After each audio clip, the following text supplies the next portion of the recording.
Yeah, I'm here at Atomic Motors. We're building a car from the ground up for the SEMA show in November at 2020. What we started with, we actually got a 52 Cadillac engine here that's out of another car that we've already built that had an LS engine go into it, and a 52 MGTD body, which we had, it was a titled car, so we have the title and everything for it. What we were initially going to do, we were going to do a custom MGTD, and once we got the body off of the chassis, we realised the chassis was no good, and most of the body was no good, so I decided to do a complete ground up build. With that, I've done a box section chassis that you can see. We're running the Cadillac engine, and then we've got the gas tank mounted in here between the chassis rails, so it'll be underneath the floor in the body when the body goes back on. Shortened forward 9-inch. You can see we've done a lot of detail work with the frame as far as the rails and strengthening, as well as working it so that it still has flexibility in the frame. This up here is actually going to be an air tank for the air suspension. When we get to the back here, you'll see what we're actually doing here. Normally they'll run a single airbag on each side, but what we're going to do here with this one is actually run two. The reason that running two of them is we can run a lot more lift in the car, plus we can adjust each airbag individually so that we can control the rideability, because a lot of cars with airbag suspension on them get real bouncy. So what we're trying to do is we'll smoothen that car out so it runs nice. Got like a 3-link crossover rear end section. Like I said, everything's been handmade. And then from there we'll actually go to the body. So this body here goes straight onto this chassis. You can see we've used a lot of 1/2-inch box section. The reason why I use that is because we can actually get some strength into it, plus it's easy to curve. So once the frame section was made, the frame was made on the chassis, the floor was put in with the frame on the chassis, and then it came off the chassis. We made a rotisserie so that we can actually spin the car around.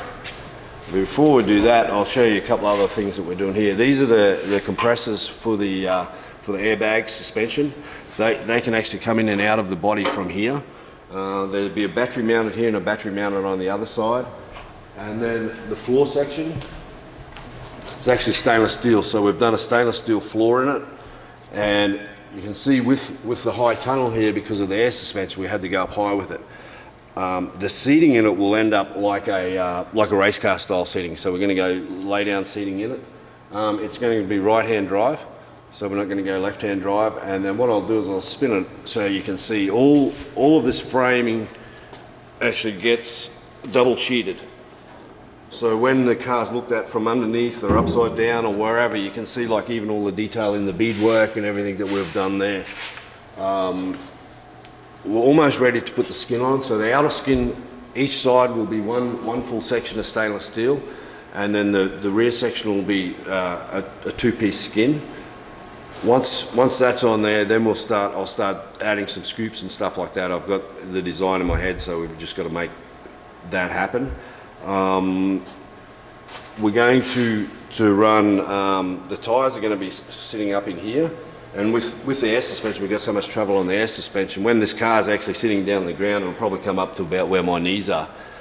So it's going to be a nice, low little car. Okay, this is a product that we've used on this car to bond all the panels on. So instead of welding them all where they all start getting distorted and putting heat into the frame and everything, we actually, 3M have a product, and it's called panel bonding adhesive, number 8115. So what we do with that is we can actually, you can see that all these panels here are actually bonded on. They're not glued on. And the reason, like I said, is you don't get any warping of the panels. And also this stuff, I've seen tests on this stuff, and they've showed panels spot welded together, and panel bonded together. The spot welded panels will actually break. The welded panels end up breaking the welds, but this stuff, I've seen it where they actually will tear the steel. Another reason for using this panel bond is you don't get any noise in the body.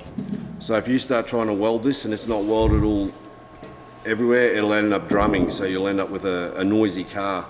The process for this is actually you put it on each part you want to do, clamp it on and weight it if you can't get clamps on there, and leave it for 24 hours. They say the clamp time on it is 3 hours, but actually I like to leave it 24 hours, so you know it's nice and strong. So we're using that all over this car. Actually, the floor's got some rivets in it, but that's the only place where it's riveted.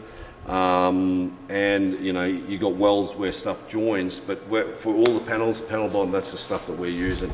It's a great product. I'm originally from Australia. I've been here for 12 years. When I first came over, I actually worked at Arlen Ness Motorcycles with Bill at Arlen Ness. We did some bikes for that, and I'm more known for motorcycles than cars. This is actually the first car I've ever built from the ground up, so yeah, I'm really enjoying the build and build something different. In Australia, I used to build motorcycles and customised cars in Australia, but yeah, not do the ground up stuff. So this is a good opportunity that Bill's given me to build a ground up car. I think, you know, in the future we're going to decide what colour paint we do, things like that. But we've got till SEMA to build it, so hopefully we'll get it done. But if you keep coming back, we'll keep you updated with what our progress is.